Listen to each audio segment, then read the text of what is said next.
Thanks for having me here. It's really exciting to be here. My presentation, I hope, will be brief, and I would like to impress upon you just how big and relevant this project, this concept of the Advocacy and Legal Advice Centers is. I would like to give you a bit of a perspective to see how it works out globally. So, I think it's a fairly well understood point that overcoming corruption is pretty much one of the most important challenges we are facing these days. There's just no way we can work around that. However, if we look around, the situation today has improved tremendously. If we had seen the same landscape 20 years ago, it would have been a completely different conversation we would be having today. There is a rising demand from the people for more accountability, transparency, and integrity from the public sector, from their authorities. The attitude towards corruption has changed. It used to be an attitude of ignorance. I didn't even know what corruption is. To indifference. I know that corruption is there somewhere, but it somehow doesn't concern me. To awareness. I know that it is there, and I know that it is bad, that it is affecting me, and I can almost measure how much it is affecting me. To initiative. I want to take it upon myself to do something about it. But how can I do that? Where can I seek redress? Where can I find the information to go about it? The main point is that people are no longer feeling powerless in the face of corruption. And I'm pretty happy to say, I'm pretty proud to say that a good deal of the credit for this goes to the chapters of the Transparency International movement. They have done a tremendous amount of work, and right now they're operating about 60 centers like the LALAC globally. So, just to give you a bit of a perspective, I would like to give you a few figures so you know exactly what we're talking about. It's a story that began in 2003 when we first opened our Advocacy and Legal Advice Centers in Southeastern Europe. It was a new concept back then. Ever since, this is of course a rough estimate, we have received globally more than 140,000 citizens calling, asking to redress corruption, asking more information about corruption, which in itself is a telltale sign of how much people want to be active. There are now 90 LALACs in 60 countries, because some countries are wide and they require more coverage, so there is more than one center in certain countries. And 7 of these centers are in the Middle East and North Africa. We have 3 in Morocco, 1 in Palestine, and as you know today, 3 in Lebanon. Now, these centers are run by fully trained and very dedicated individuals all over the world. I cannot understate how committed they are to the mission that they're defending. And these centers take many shapes and many forms. It could be a small center in urban Pakistan, or it could be a community outreach as far high as the mountains of Nepal, or out there in the islands of Papua New Guinea, or like in the case of Russia, an online platform to report corruption. The model has to be different because the context is always different. But that's also a sign of how LALACs adapt to the context. They're not a pre-packaged approach. They're really tailored for the situation at hand.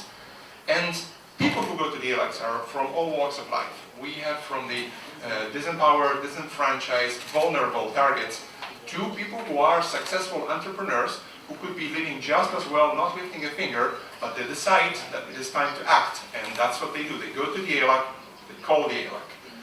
Sometimes they're just witnesses of corruption, sometimes they're victims of corruption. Either case, the LALAC is there to help them and support them. It's not always very easy. In fact, it's very challenging sometimes. If I have to point out one challenge that the Transparency International movement is facing these days, is how to adapt and replicate this model all over the world.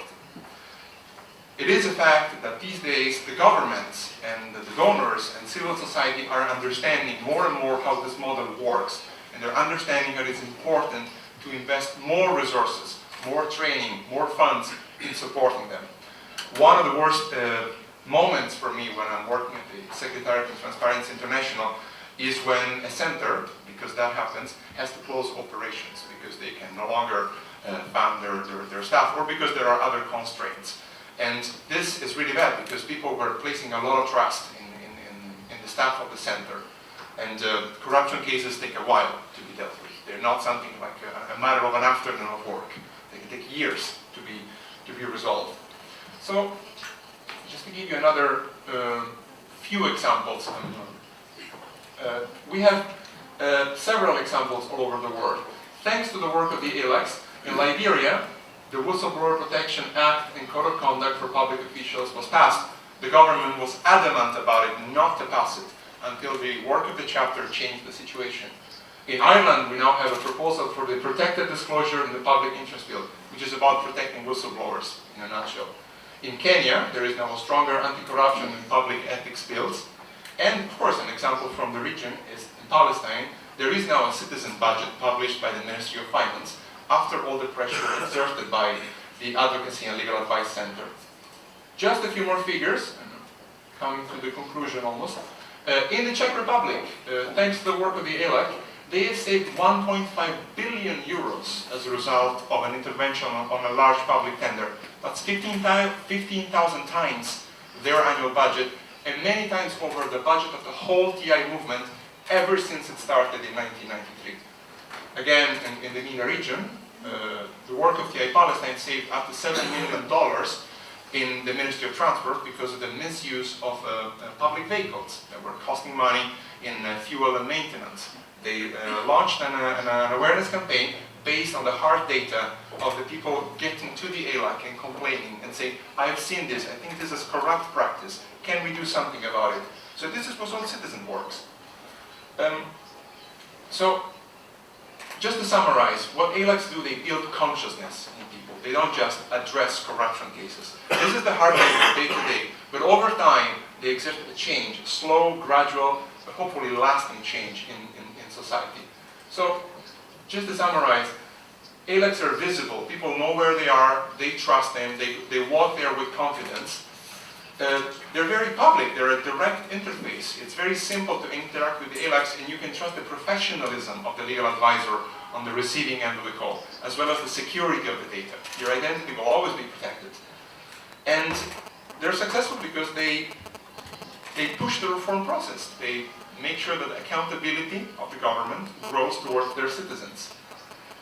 So, the number of cases that the LALACs have received is significant. It has grown over time. And this is really another telltale sign of how this service is direly needed in the MENA region, especially since the events of January 2011. It's something that people have felt. And I think that the LALACs are responding. They're standing up to the challenge in offering this service to the citizenry. Maybe one final word could be that giving people a chance to fight corruption directly is probably the best thing that any anti-corruption organization can do. If it's a secretariat in Berlin, or if it's TI11 here in Lebanon, it's just about the best thing we can do. One word about the future, one word about the strategy. I think I can put it better in the words of the chair of Transparency International when she talked about the future of this movement.